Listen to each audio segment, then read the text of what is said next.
Selamat siang. Siang. Terima kasih Bapak Kepala Sekolah atas kesempatannya sudah menyempatkan waktunya untuk mengikuti kegiatan kami.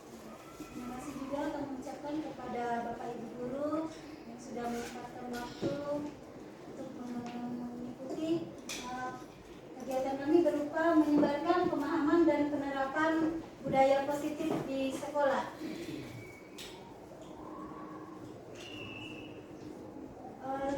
Sebelumnya kami kasih kesempatan dulu kepada Bapak Kepala Sekolah untuk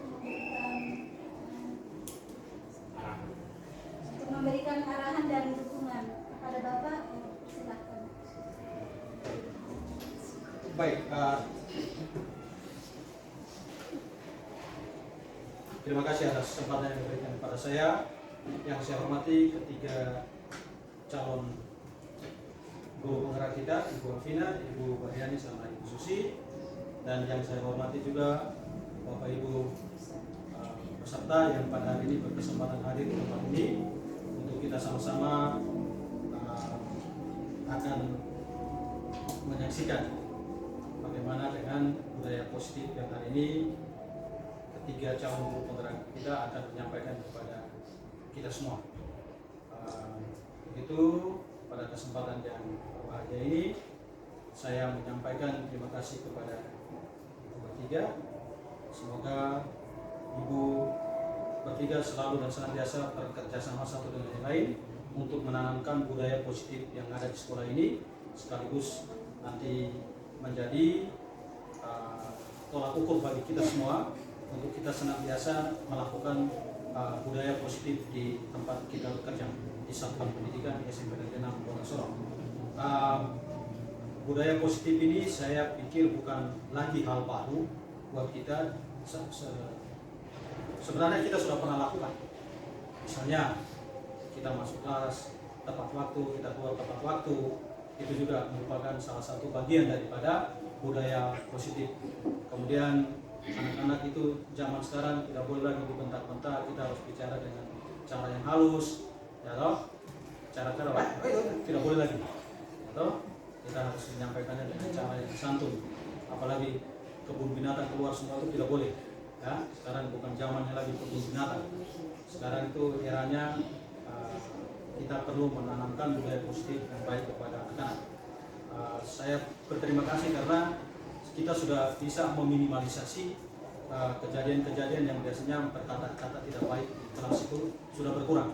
Karena saya setiap saat itu, Bapak Ibu 2 minggu ini, saya melintas terus atas bawah, dan memang saya suka melintas atas bawah. Ya, artinya di atas saya turun ke bawah, kemudian saya berputar. Ya, apalagi ini saya punya rekan ini mantan kepala sekolah, ya juga pasti biasanya melakukan perjalanan keliling juga melakukan supervisi di sekolahnya. Ya. Ibu Erlin ini adalah mantan kepala sekolah di SMP Kumene dan dia datang bergabung dengan kita. Saya juga nanti, Ibu saya baru 2 bulan jadi PLT, saya pasti masih punya kekurangan. Tapi saya wakasnya sudah lama. Saya memahami tentang karakter dan teman-teman saya ada di sekolah ini. Jadi, saya berharap dengan sebentar adanya penyampaian budaya positif selain beberapa yang tadi saya sebutkan itu akan menjadi pedoman buat kita semua untuk kita menciptakan suasana di sekolah ini yang kondusif, suasana yang nyaman. Kenyamanan seseorang bekerja itu membawa hal positif untuk perkembangan untuk pendidikan di tempat ini. Ya, orang sejahtera itu tidak hanya dari uang, tapi orang sejahtera itu juga karena tempat situasi dia bekerja itu dia merasa nyaman. Kita datang dengan sukacita, ya toh, dari rumah, jangan sampai datang di sini baru kita mau kebombe satu dengan yang lain, gitu ya. Khusus kita di kemarin, guru ya. Datang dengan sukacita, pulang juga dengan sukacita.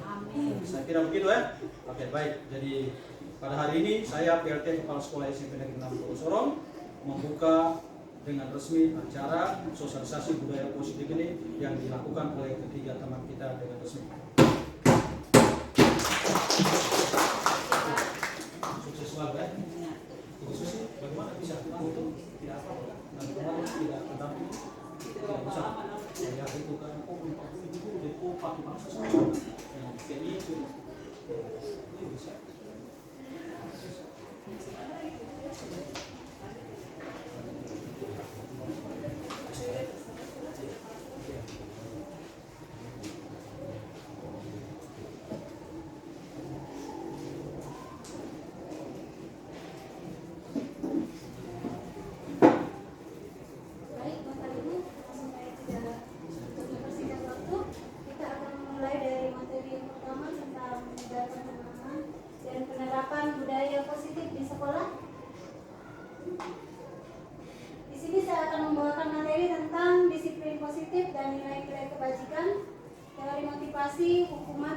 penghargaan.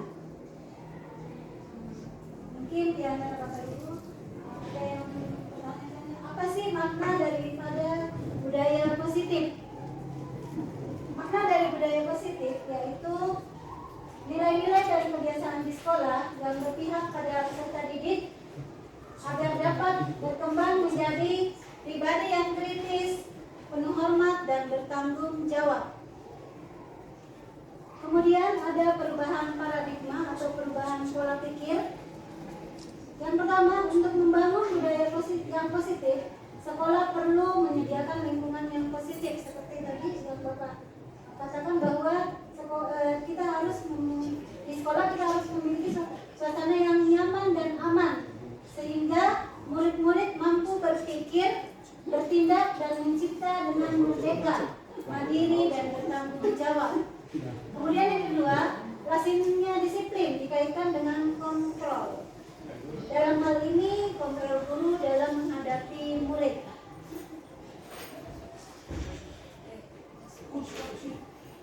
Berikut ini kami akan memaparkan tentang pendapat dari Dr. William Glasser tentang teori kontrol untuk meluruskan miskonsepsi tentang guru mengontrol murid. Yang pertama, ilusi bahwa guru mengontrol murid. Yang kedua, ilusi bahwa kritik dan membuat orang merasa bersalah dapat menguatkan karakter. Yang berikutnya, ilusi bahwa setiap penguatan positif, efektif, dan bermanfaat. Dan yang terakhir, ilusi bahwa orang dewasa memiliki hak untuk memaksa. Adapun penjelasannya yang pertama, ilusi bahwa guru sering mengontrol murid. Ini mungkin seperti biasa saya lakukan. Pada dasarnya kita tidak memaksakan murid untuk berbuat sesuatu jikalau murid tersebut memilih untuk tidak melakukannya, walaupun tampaknya guru sedang mengontrol perilaku murid.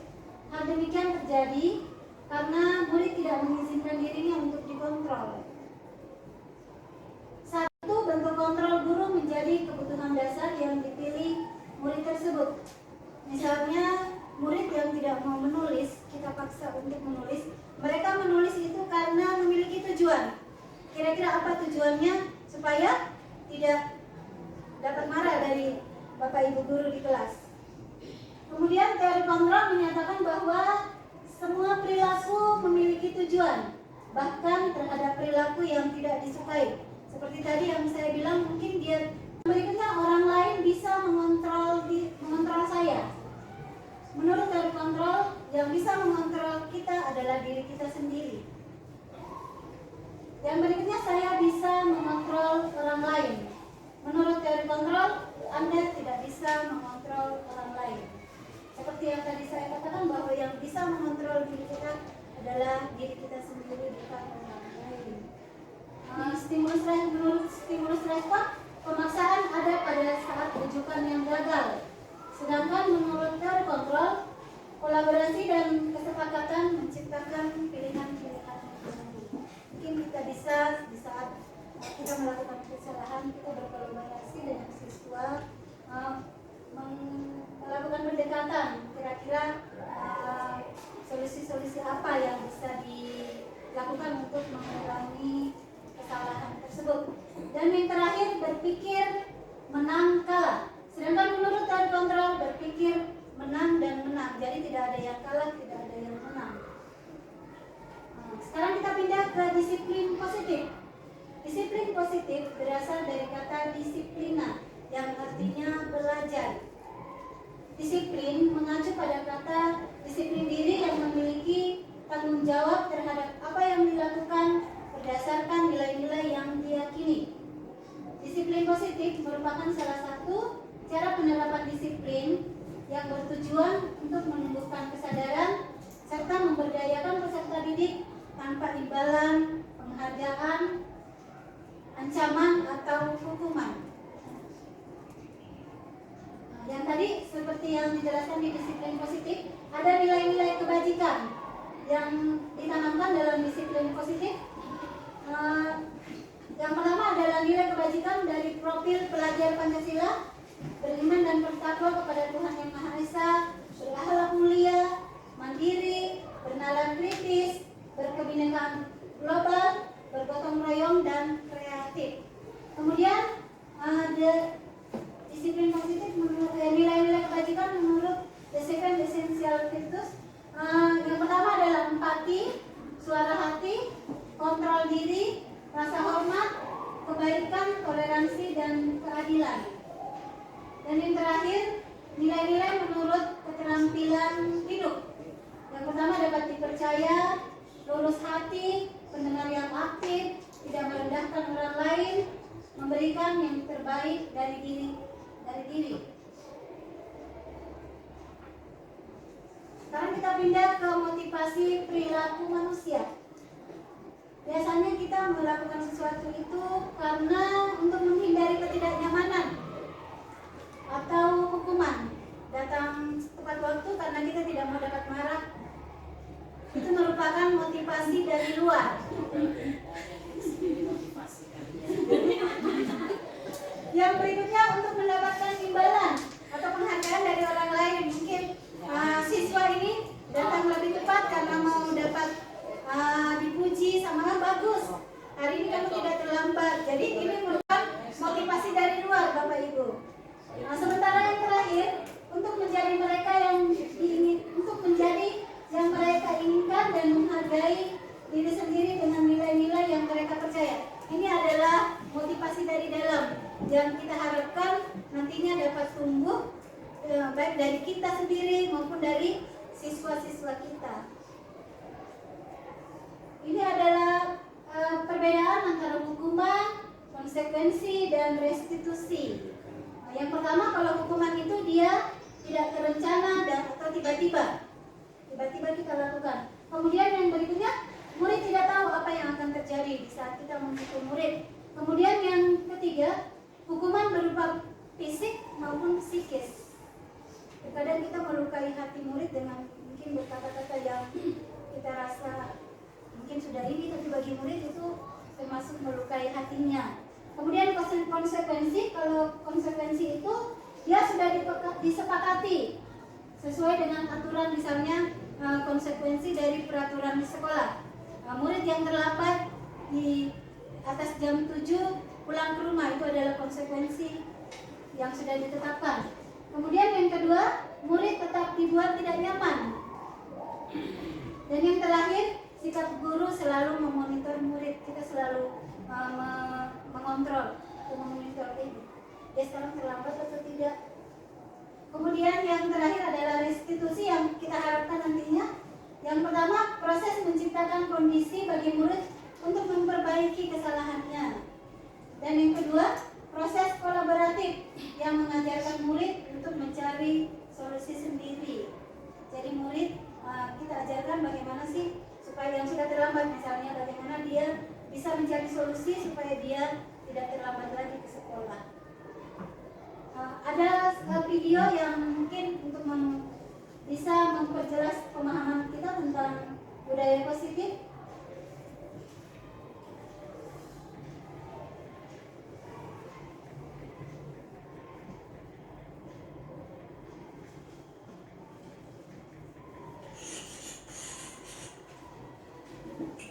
Kalian semua wajib ikut renang. Anak-anak, kalian harus ikut les privat sama ibu ya. Ini kan gampang, masa gitu aja nggak bisa. Pernahkah ibu dan bapak guru waktu kecil dulu mengalami dipaksa untuk melakukan suatu aktivitas? Atau mungkin sebagai guru dan orang tua pernah memaksa anak atau murid kita?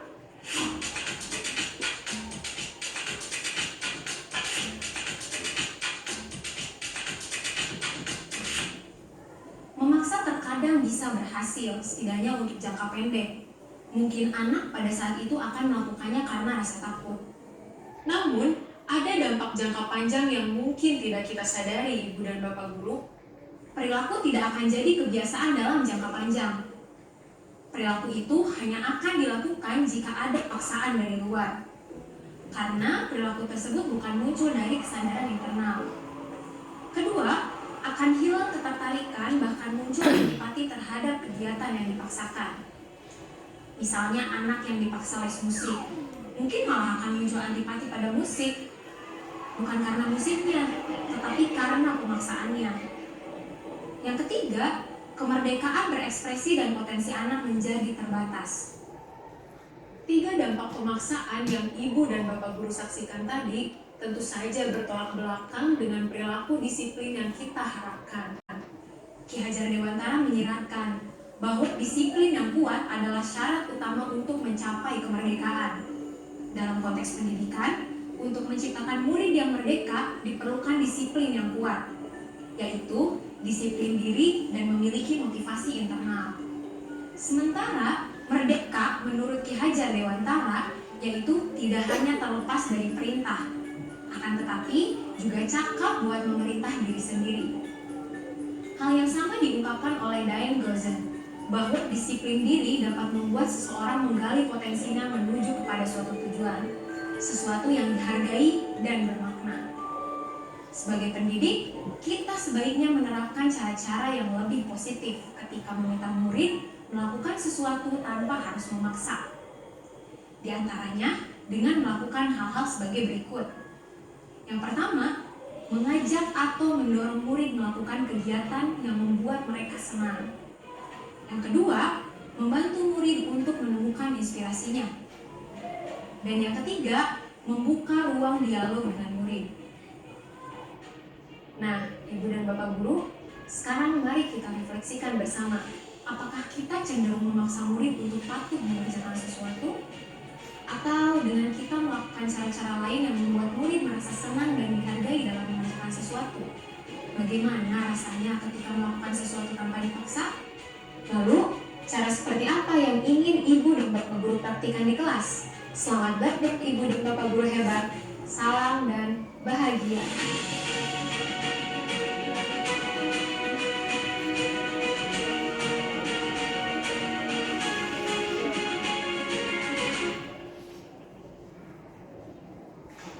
Demikian Bapak Ibu video tentang budaya positif. Yang berikutnya saya persilakan kepada Ibu Susi untuk menyampaikan materi. Warahmatullahi wabarakatuh. Selamat siang Bapak Ibu. Baik, saya di sini bukan berarti menggurui Bapak Ibu, tapi saya di sini berbagi ilmu yang saya dapatkan selama kurang lebih 2 bulan ini ya.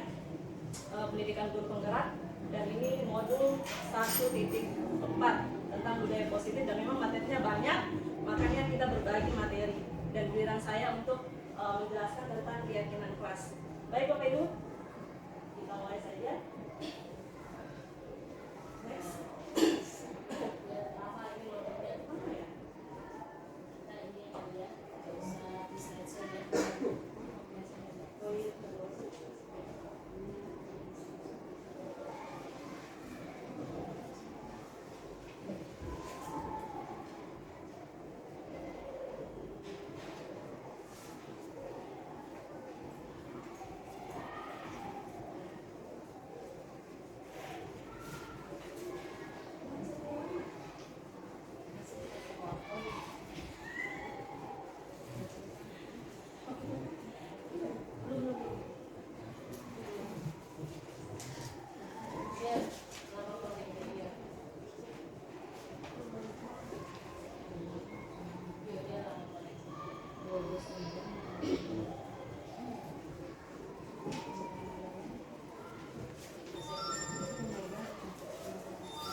antara guru dan murid yang berasal dari penyatuan pikiran untuk menjadi nilai-nilai kebaikan untuk diturunkan di kelas-kelas. Nah, keyakinan kelas ini adalah salah satu upaya yang dilakukan guru dan murid untuk menumbuhkan budaya positif di lingkungan sekolah. Nah, seperti yang dijelaskan tadi Ibu Bahtiani, bahwa budaya sekolah itu kan berasal dari lingkungan, budaya positif itu kan berasal dari lingkungan yang positif. Lingkungan positif seperti apa? Yaitu lingkungan yang aman dan nyaman bagi seluruh warga sekolah. Jadi di mana setiap warga sekolahnya itu saling mendukung satu sama lain dalam hal yang positif, saling bekerja sama, kemudian saling menghormati, saling menghargai, gitu ya. Next.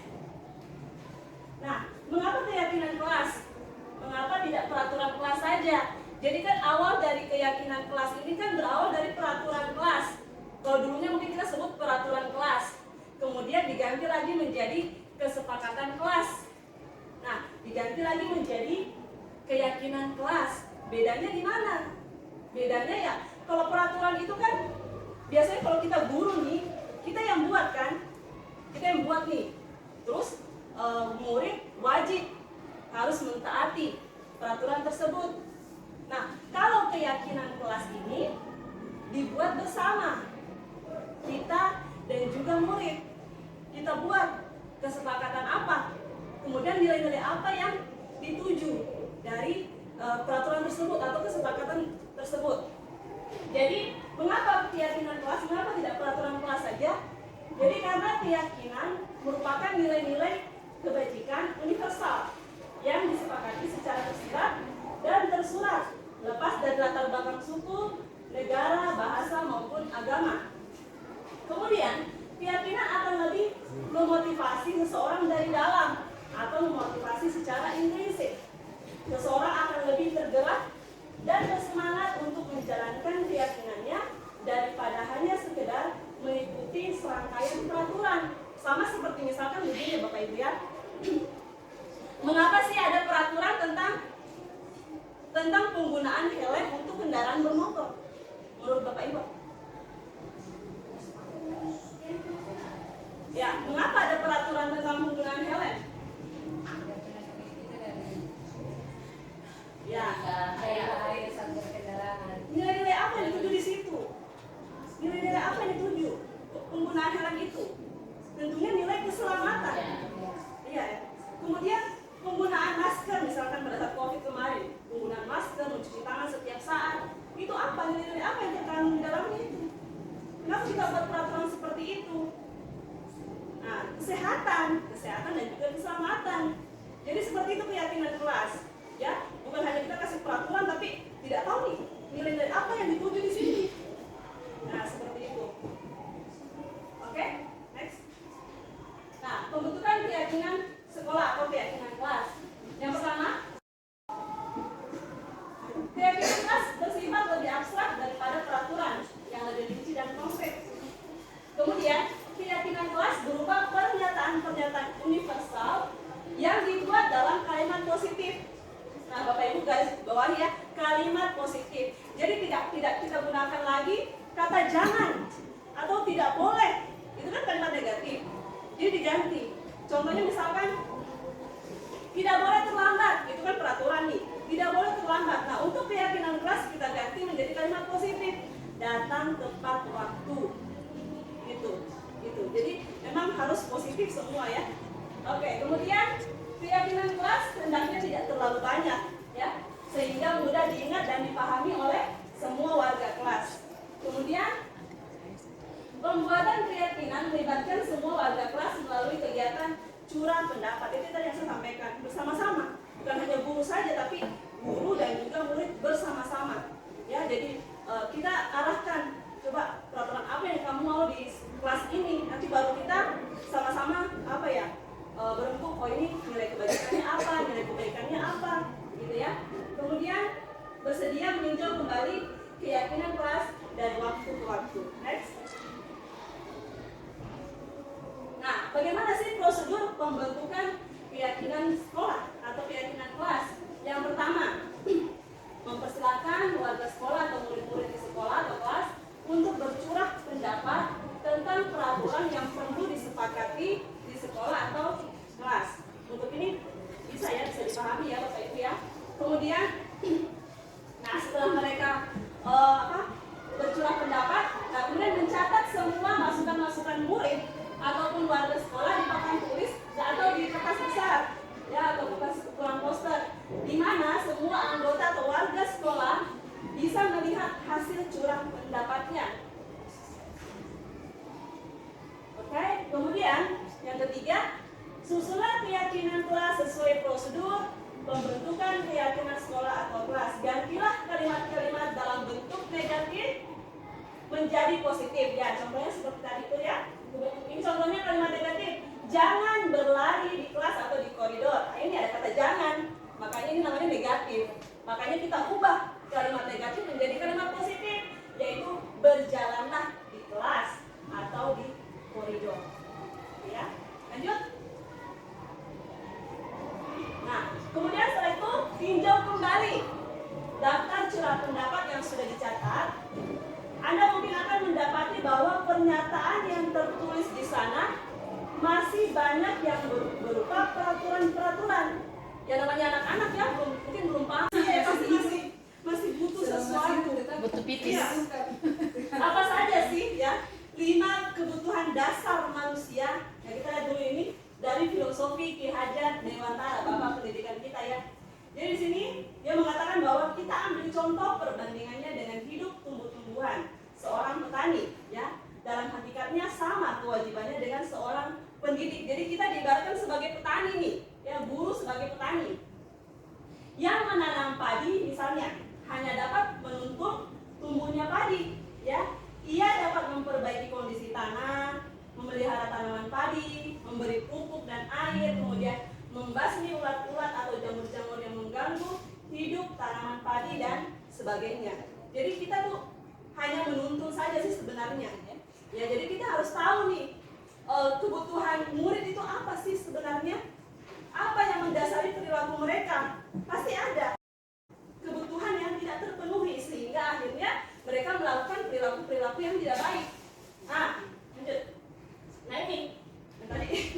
Nah, Dr. William Glasser ini seorang psikiater asal Amerika Serikat menyatakan bahwa seluruh tindakan manusia memiliki tujuan tertentu, yaitu memenuhi kebutuhan dasarnya. Ya kalau kita bekerja ini sebenarnya kita memenuhi kebutuhan dasar apa sih? Kalau kita bekerja, ya kelangsungan hidup, iya kan? Iya, nah, betul. Nah, sandang pangan papan, nah itu. Nah, oke. Jadi ini ada 5 kebutuhan dasar manusia menurut Dr. William Glasser, yaitu yang pertama bertahan hidup. Ya, tentunya ya kita dalam bertahan hidup kita harus apa? Ya kita harus bekerja kan? Bekerja mendapatkan uang dan akhirnya bisa makan. Nah, kemudian apa lagi? Kasih sayang dan rasa diterima. Atau ada di sini Bapak Ibu yang tidak butuh kasih sayang? Mau mah.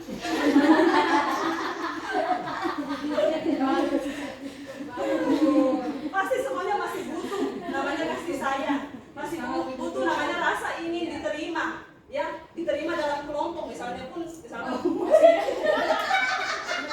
karena kalau masih kreasi.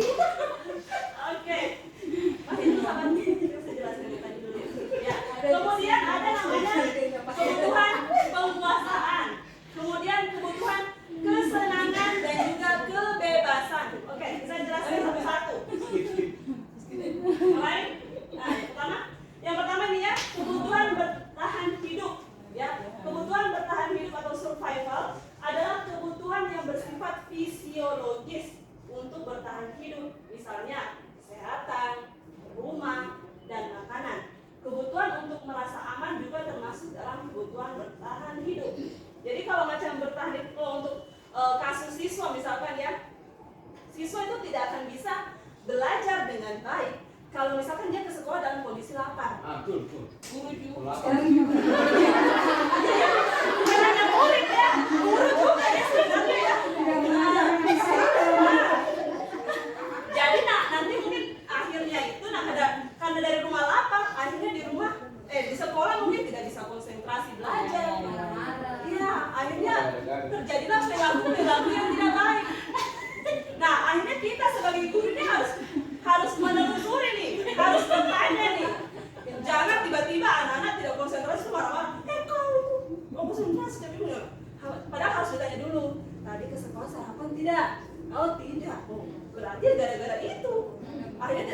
konsentrasi karena dia lapar. Oke, yang kedua, kebutuhan kasih sayang dan rasa ingin diterima. Nah, kebutuhan ingin diterima. Kebutuhan ini merupakan kebutuhan psikologis, ya, psikologis ya.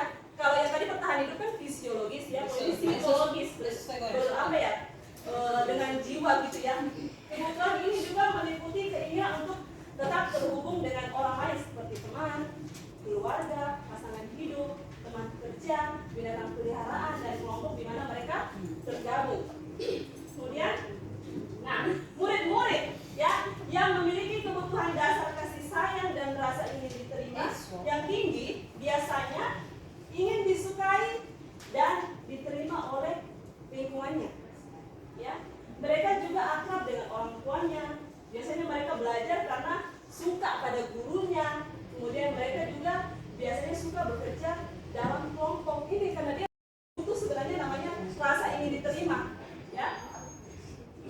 Kemudian yang ketiga, penguasaan, kebutuhan pengakuan atas kemampuan. Ya. Kemudian ini berhubungan dengan kekuatan untuk mencapai sesuatu, menjadi kompeten, menjadi terampil, diakui atas prestasi dan keterampilan kita, didengarkan dan memiliki rasa harga diri. Biasanya kita begitu ya, ingin dipuji lah, istilahnya begitu ya. Murid juga ya ingin dipuji seperti itu. Nah, jadinya bukan puji.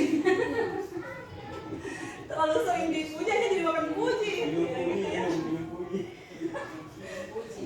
Oke, jadi murid-murid yang memiliki kebutuhan dasar akan penguasaan yang tinggi biasanya selalu ingin menjadi pemimpin. Nah ini, dia selalu ingin jadi pemimpin karena apa? Ingin dipuji. Kemudian mereka juga suka mengamati sebelum mencoba hal baru dan merasa kecewa bila melakukan kesalahan. Mereka juga biasanya rapi dan sistematik dan selalu ingin mencapai yang terbaik. Ini ya. Kemudian yang keempat, kebebasan, kebutuhan akan pilihan. Kebutuhan untuk bebas adalah kebutuhan akan kemandirian, otonomi, memiliki pilihan dan mampu mengendalikan arah hidup seseorang. Anak-anak dan kebutuhan kebebasan yang tinggi menginginkan pilihan. Mereka perlu banyak bergerak, suka mencoba-coba, tidak terlalu terpengaruh orang lain, dan senang mencoba hal baru. Kemudian yang kelima, kesenangan, kebutuhan untuk merasa senang. Ya, ini juga perlu ya. Apakah ada di sini yang tidak butuh kesenangan? Enggak. Oh, apakah ada? Sudah terlalu senang sekali ya? Nah, kebutuhan akan kesenangan adalah kebutuhan untuk mencari kesenangan, bermain dan tertawa. Ya, mungkin apakah bisa dikatakan bahwa orang yang terlalu banyak tertawa itu sebenarnya butuh kesenangan? Ya, jadi tidak. Tapi kalau kita lihat di sini, nanti kan yang murid-murid dengan kebutuhan dasar kesenangan yang tinggi biasanya ingin menikmati apa yang dilakukan. Setiap dinikmati, mereka juga bisa berkonsentrasi tinggi saat mengerjakan hal yang disenangi. Kemudian mereka suka permainan dan suka mengoleksi barang, suka bergurau, suka melucu dan juga menggemaskan. Ini suka melucu nih, ada kan di sini? Ada. Berarti dia membutuhkan apa? Kasih sayang.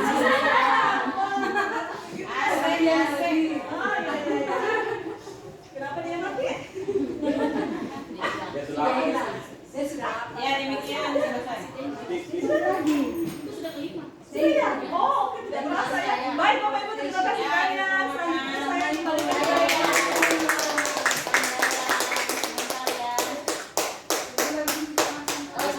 Sabar. Kasih saya 10 menit saja. Ini kenapa dia tidak mau juga tidak? Sabar, luka tahan itu kebutuhan tahan itu. Ini bosnya dia tidak mau nih. Dia kebutuhannya belum terpenuhi. Ya sebentar. Kebetulan apa yang tidak dipenuhi?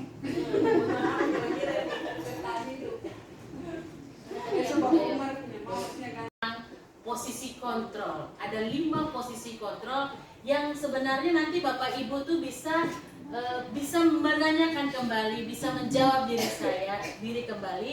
Saya dan Bapak Ibu ini masuk sebenarnya ke dalam posisi kontrol apa yang biasanya kita sehari-hari ke anak-anak kita. Tapi saya belum kontrol. Itu lagi, yang ini tidak bisa dikontrol.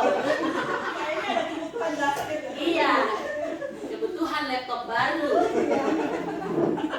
Ya, ini kayaknya.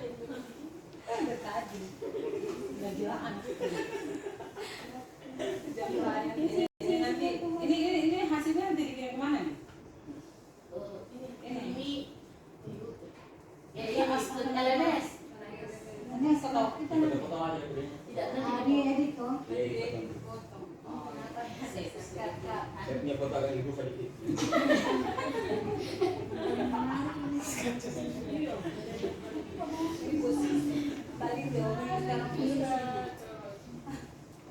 Anak-anak itu sudah mulai punah. Ulang lagi tadi. Selamat siang Bapak Ibu, kita kembali lagi. Baik, terima kasih. Kita masuk ke posisi kontrol. Di sini Bapak Ibu pasti, saya yakin pasti penasaran dan pasti akan dari mulutnya akan keluar, oh begitu. Tapi usahakan ada ya keluar oh-nya. Oke, baik, ini posisi kontrol Bapak Ibu ya. Posisi kontrol, saya dari Alvina Nababan dari CGP Angkatan 8 Kota Sorong. Kita akan di sini kita ada pertanyaan pemantik. Tisa dan Hana dipanggil masuk ke ruangan Ibu Dewi, Kepala Sekolah SMA Makmur.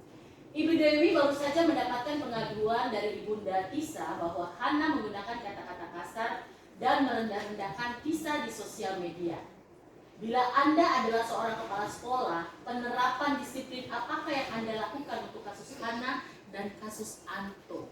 Mengapa? Saya bisa minta Bapak, Ibu, satu orang saja dari kasus ini, kira-kira sebagai kepala sekolah, apa yang akan saya lakukan? Penerapan disiplin apa yang akan saya lakukan? Saya bisa minta satu Bapak Ibu yang mau coba. Oh, Ibu sudah, Ibu kepala sekolah. Oh, gimana? Kita didatangani oleh kepala sekolah itu. Oh, gimana? Bagaimana Ibu? Tisa dan Hana dipanggil masuk ke ruangan Ibu Dewi, Kepala Sekolah SMA Makmur. Ibu Dewi baru saja mendapatkan pengaduan dari Ibunda Tisa bahwa Hana menggunakan kata-kata kasar dan merendahkan Tisa di sosial media.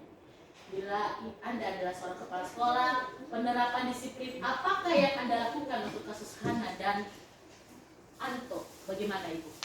Kalau saya sebelum penerapan disiplin dilakukan, pelajari dulu kasusnya apakah betul, buktikan dulu. Karena tidak bisa ambil satu keputusan bahwa sepihak, kita harus cari juga kebenarannya. Baru bisa juga baru penerapan disiplinnya. Oke, berarti cari tahu dulu ya, mencari tahu dulu nih penyebabnya apa semua dan habis itu bisa dilakukan tindakan selanjutnya penerapan disiplinnya. Oke, kita next. Nah, Diana Gosen dalam bukunya Restitution Restructured School Discipline tahun 1988 mengemukakan bahwa guru perlu meninjau kembali penerapan disiplin di dalam ruang-ruang kelas mereka selama ini.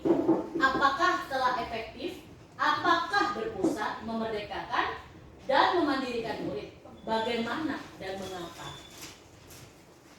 Berdasarkan teori kontrol dari Dr. William Glaser Gosen, berkesimpulan ada 5 posisi kontrol yang diterapkan seorang guru, orang tua ataupun atasan. Ada 5 posisi kontrol. Yang pertama adalah penghukum, pembuat rasa bersalah, teman, pemantau, manajer. Kita bahas di sini penghukum. Seorang penghukum bisa menggunakan hukuman fisik maupun verbal. Orang-orang yang menjalankan posisi penghukum senantiasa mengatakan bahwa sekolah memerlukan sistem atau alat yang dapat lebih menekankan murid lebih dalam lagi. Guru-guru yang menerapkan posisi penghukum akan berkata, patuhi aturan saya atau awas, kamu selalu saja salah. Selalu, pasti selalu yang terakhir selesai. Guru seperti ini senantiasa percaya bahwa hanya ada satu cara agar pembelajaran bisa berhasil, yaitu cara dia. Itu posisi penghukum. Posisi kontrol yang pertama penghukum, saya bisa minta tolong di video. Kita lihat ada cuplikan video tentang penghukum.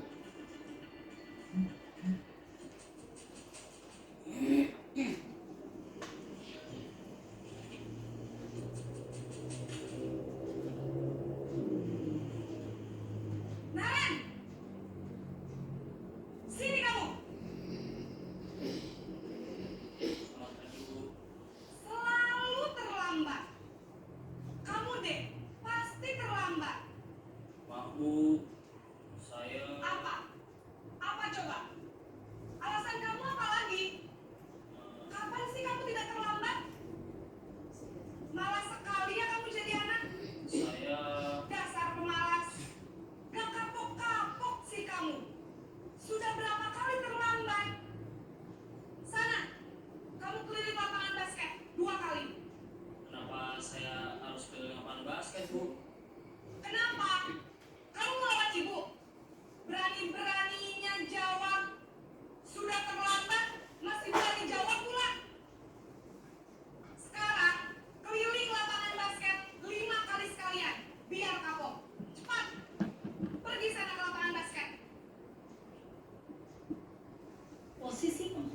biasanya berbicara dengan nada tinggi, menghardik, menunjuk-nunjuk, menyakiti, dan menyindir.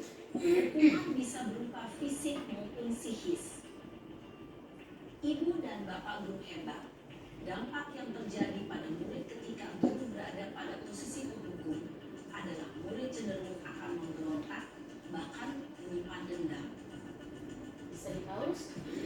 Itu posisi penghukum.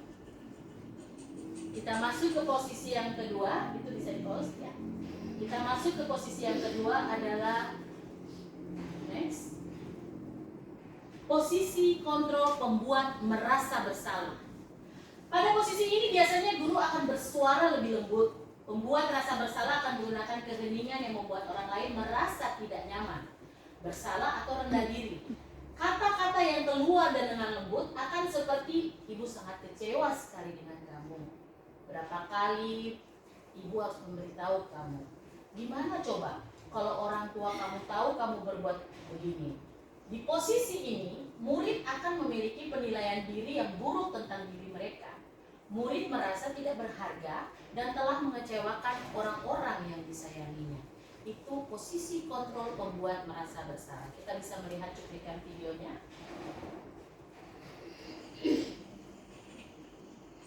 Ibu gurunya kayak saya ya. Pas. Naren! Kasihan Naren. Pagi Bu. Naren, kamu kenapa terlambat lagi, nak? Ya Tuhan, Naren. Kamu senang ya bikin...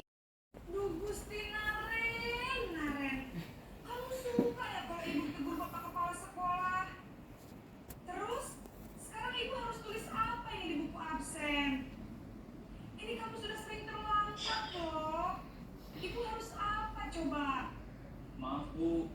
Maaf sekali. Ya sudah, lain kali jangan bikin ibu susah lagi ya nak ya. Ibu tidak akan kuat lagi kalau kamu begini terus. Bisa jantungan kalau ibu ditegur bapak kepala sekolah. Sana cepat ke kelas. Maaf ya Bu. Maaf sekali. Posisi pembuat rasa bersalah berbicara dengan nada tenang, cenderung lembut. Namun kata-kata yang diutarakan membuat murid merasa menjadi orang yang gagal. Memandang buruk dirinya sendiri, merasa tidak berharga, dan tidak sanggup membahagiakan orang lain. Ketika guru mengambil posisi pembuat rasa bersalah, murid akan menganggap dirinya yang bersalah dan ia akan menyimpan emosi negatif tersebut di dalam dirinya. Apakah ada di sini? Sampai di sini kita ada dua posisi kontrol penghukum dan pembuat merasa bersalah. Apakah ada bapak ibu guru yang pernah melakukannya tanpa sadari ya? Penghukum ya. Kalau saya lebih cenderung ke penghukum, kasihan. Oke, kita masuk ke teman. Posisi kontrol yang ketiga, teman. Guru pada posisi ini tidak akan menyakiti murid, namun akan tetap berupaya mengontrol murid melalui persuasi. Posisi teman pada guru biasanya bisa negatif ataupun positif. Positif di sini berupa hubungan baik yang terjalin antara guru dan murid. Guru di posisi teman menggunakan hubungan baik dan humor untuk mempengaruhi seseorang. Mereka akan berkata, ayo bantulah demi bapak ya. Ayo ingat tidak bantuan bapak selama ini. Ya sudah, hari ini tidak apa-apa, nanti ibu bantu bereskan. Hal negatif dari posisi teman adalah bila suatu saat guru tersebut tidak membantu, maka murid akan kecewa dan berkata, saya pikir bapak atau ibu teman saya. Murid merasa dikecewakan dan tidak mau lagi berusaha. Hal lain yang mungkin timbul adalah murid hanya akan bertindak untuk guru tertentu dan tidak untuk guru lainnya. Murid akan bergantung pada guru tersebut saja. Itu posisi kontrol sebagai teman. Kita bisa lihat cuplikan videonya.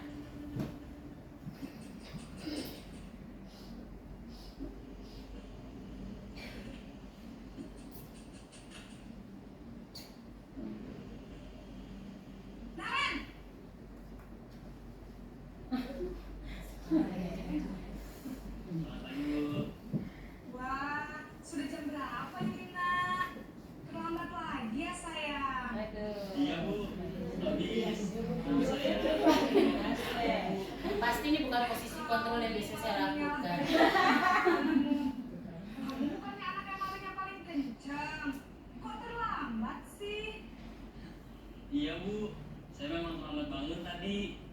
Jadi biarpun saya lari kencang, tetap nggak kekejar Bu. Ya sudah sana, nanti lain kali larinya lebih kenceng lagi ya. Biar bikin seneng ibu demi ibu. Bisa kan? Bisa Bu. Ya sudah sana masuk kelas. Ibu beresin urusan absen kamu. Kamu ini ada-ada saja. Itu posisi sebagai teman. Dalam posisi teman, guru berbicara dengan nada suara ramah, akrab, cenderung bersenda gurau untuk menjaga suasana tetap santai. Murid akan merasa senang, aman, dan akrab dengan guru. Identitas yang tercipta adalah identitas sukses atau berhasil. Namun, perlu diingat, karena ini masih dorongan eksternal, maka ada faktor ketergantungan dari murid kepada orang tertentu. Kita masuk ke posisi pemantau, posisi kontrol yang keempat, posisi pemantau. Guru pada posisi ini tidak akan menyakiti murid, namun akan tetap berupaya mengontrol murid melalui persuasi. Posisi teman pada guru bisa negatif atau positif. Positif di sini berupaya hubungan baik yang terjalin antara guru dan murid. Guru di posisi teman menggunakan hubungan baik dan humor untuk mempengaruhi. Ya, ini masih teman ya. Coba kita bawa ke bawah. Maaf, ke bawah. Iya, oke. Kita bisa lihat di videonya saja. Ya, pemantau ya. Dan kopinya ini kelihatan kopi pasti.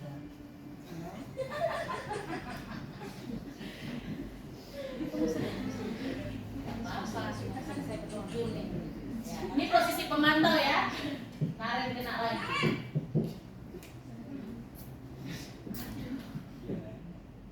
Selamat pagi Bu.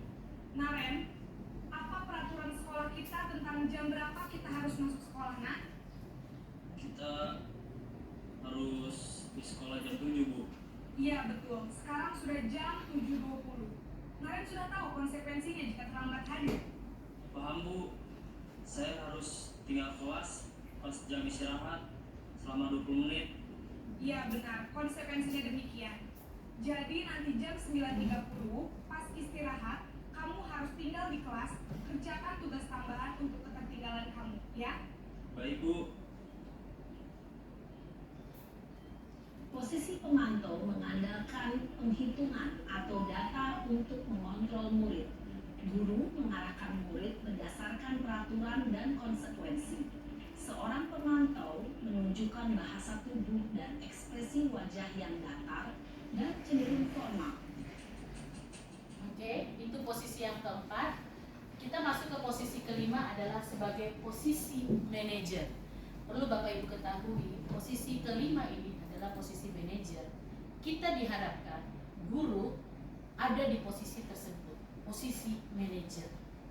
Kita akan lebih tahu posisi manajer.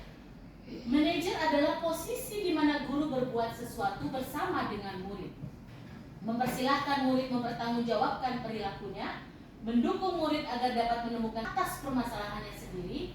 Seorang manajer telah memiliki keterampilan di posisi teman maupun pemantau, dan dengan demikian bisa jadi di waktu-waktu tertentu kembali pada kedua posisi tersebut.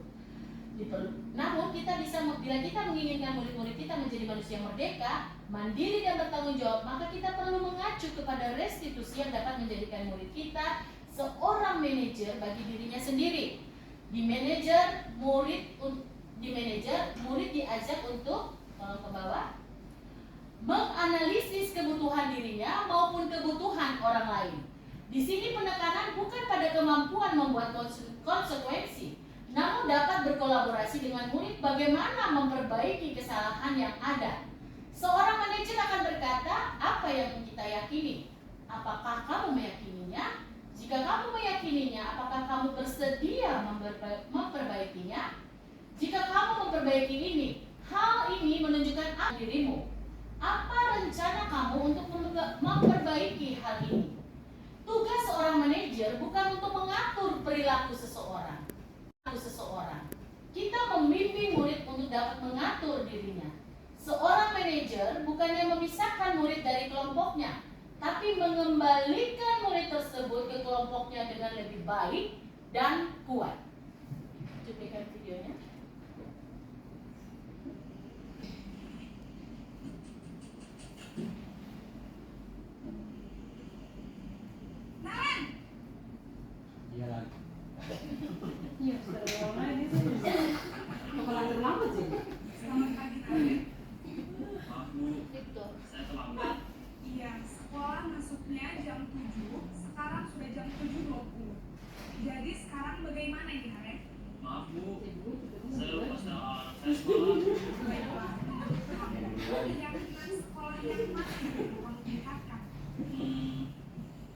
menghargai diri sendiri dan orang lain mungkin ya Bu.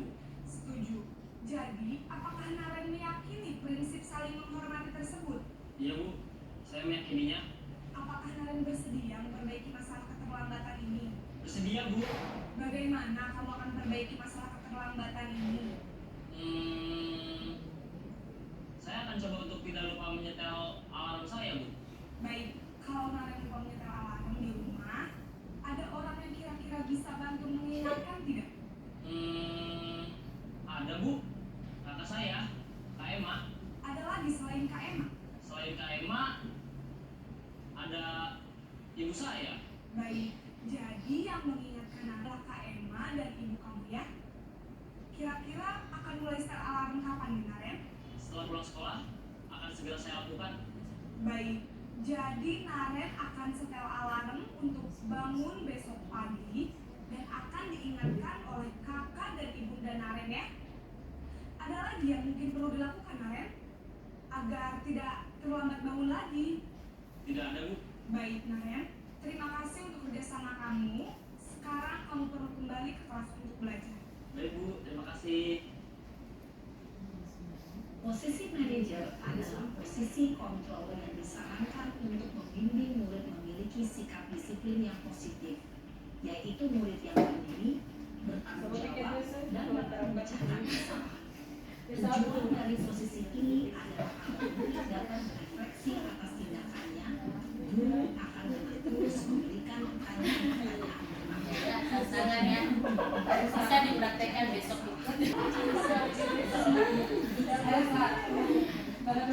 Masih lama, masih ada dari Rabu dulu, Rabu Kamis Jumat Sabtu. Oke, bisa dilos ya. Kita punya 5 posisi kontrol ya Bapak Ibu ya. Ada pertama penghukum, yang kedua pembuat merasa bersalah, yang ketiga adalah teman, yang keempat itu adalah pemantau, dan yang kelima adalah manajer. Saya yakin Bapak Ibu tuh sudah bisa menjawab dirinya sendiri bahwa saya ada di posisi yang mana, 1, 2, 3, atau 4, atau 5. Tapi saya berharap kita bisa sampai di 5, karena kita sebagai guru itu sebenarnya sudah harus di posisi yang kelima. Kelima ini adalah posisi manajer. Di dalam posisi manajer ini kita menerapkanlah yang dinamakan segitiga restitusi. Mari silakan, segitiga restitusi. Cantik ya? Oke. Restitusi dikembangkan oleh pakar pendidikan Diana Gosen berlandaskan pada teori kontrol dari Dr. William Glasser. Segitiga restitusi adalah proses dialog yang dijalankan oleh guru atau orang tua agar dapat menghasilkan murid yang mandiri dan bertanggung jawab. Saat guru di posisi manajer, aspek yang dikembangkan pada murid adalah motivasi intrinsik, sehingga penanaman nilai-nilai kebajikan dapat tumbuh dan berkembang menjadi suatu kebiasaan positif yang akhirnya membentuk karakter murid. Proses dialog ini terdiri dari 3 langkah, segitiga restitusi, ada 3 langkah. Yang pertama adalah menstabilkan identitas, yang kedua kita validasi tindakan yang salah, yang ketiga adalah menanyakan keyakinan. Keyakinan ini adalah menanyakan keyakinan yang ketika kita di kelas kita sudah punya keyakinan kelas atau yang dulu disebut kesepakatan kelas. Lanjut. Menstabilkan identitas berdasarkan prinsip membuat kesalahan adalah bagian dari proses pembelajaran. Berperan menggeser identitas murid dari identitas gagal ke identitas sukses. Jangan mengkritik murid yang sedang mengalami identitas gagal. Ajukan pertanyaan seperti berikut. Berbuat salah itu tidak apa-apa. Tidak ada manusia yang sempurna. Saya juga pernah melakukan kesalahan seperti itu. Kita bisa Bapak Ibu tidak tertarik mencari siapa yang salah, tapi Bapak Ibu ingin mencari solusi dari permasalahan ini. Kamu berhak merasa begitu. Apakah kamu sedang menjadi teman yang baik buat dirimu sendiri? Itu menstabilkan identitas. Kita lanjut ke validasi tindakan yang salah. Berdasarkan prinsip setiap perilaku berupaya memenuhi suatu kebutuhan tertentu. Guru akan bergeser dari pemikiran stimulus respon menjadi proaktif. Mengenali dan mengakui kebutuhan murid ini dapat memperbaiki hubungan dengan murid. Pertanyaan disampaikan dengan nada suara tidak menghakimi atau memojokkan. Ajukan pertanyaan seperti halnya ini. Padahal kamu bisa melakukan yang lebih buruk dari ini ya. Kamu pasti punya alasan mengapa melakukan hal itu. Kamu patut bangga pada dirimu sendiri karena kamu telah melindungi sesuatu yang penting buatmu. Kamu boleh mempertahankan sikap itu, tapi kamu harus menambahkan sikap yang baru. Kita lanjut ke ketiga, menanyakan keyakinan. Teori kontrol menyatakan bahwa pada dasarnya kita termotivasi secara intrinsik. Saat perilaku telah divalidasi dan identitas sukses telah stabil, maka murid telah siap mengaitkan keyakinannya dengan tindakan yang salah. Ajukan pertanyaan seperti apa yang kita percaya sebagai kelas atau keluarga. Apa nilai-nilai umum yang telah kita sepakati?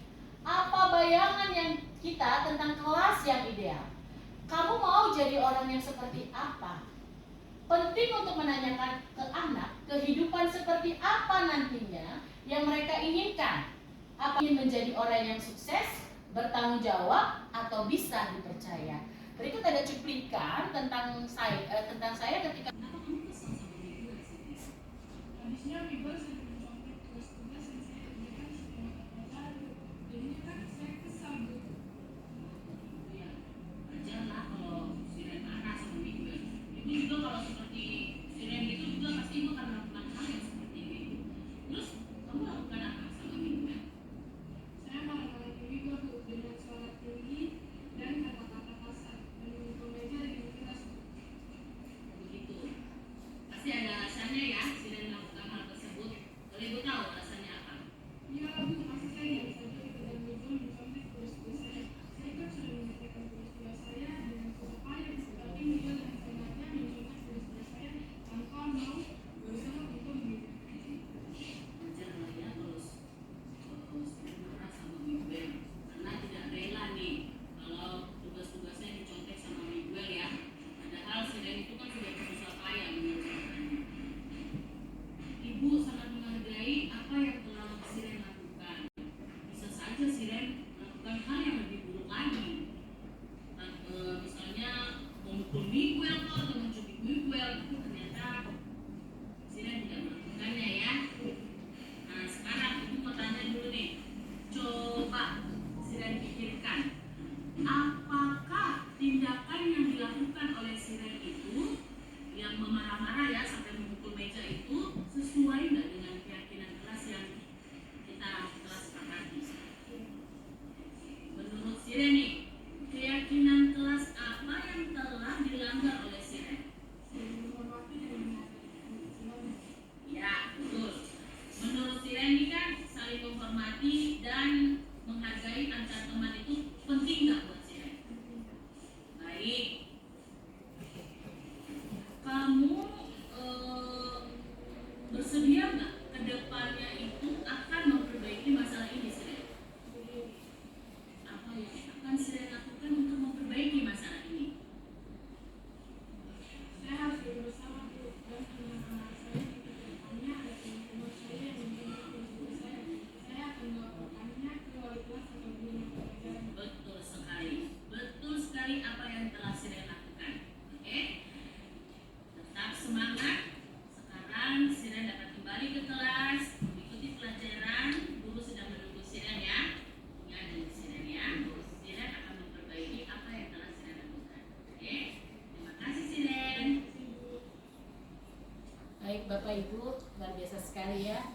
Semoga kita bisa menerapkan itu segitiga restitusi posisi kita sebagai manajer, karena kita sudah memang kita waktu di zaman kita dulu Bapak Ibu guru kita tuh posisi kontrolnya kita bisa tahu lah penghukum lah apalah, tapi di sini di zaman yang sekarang ini kita sudah nggak bisa lagi di posisi 4 poin itu, kita harus di posisi manajer karena di era zaman sekarang ini sesuai dengan pemikiran Ki Hajar Dewantara, pendidikan itu harus berpihak pada murid.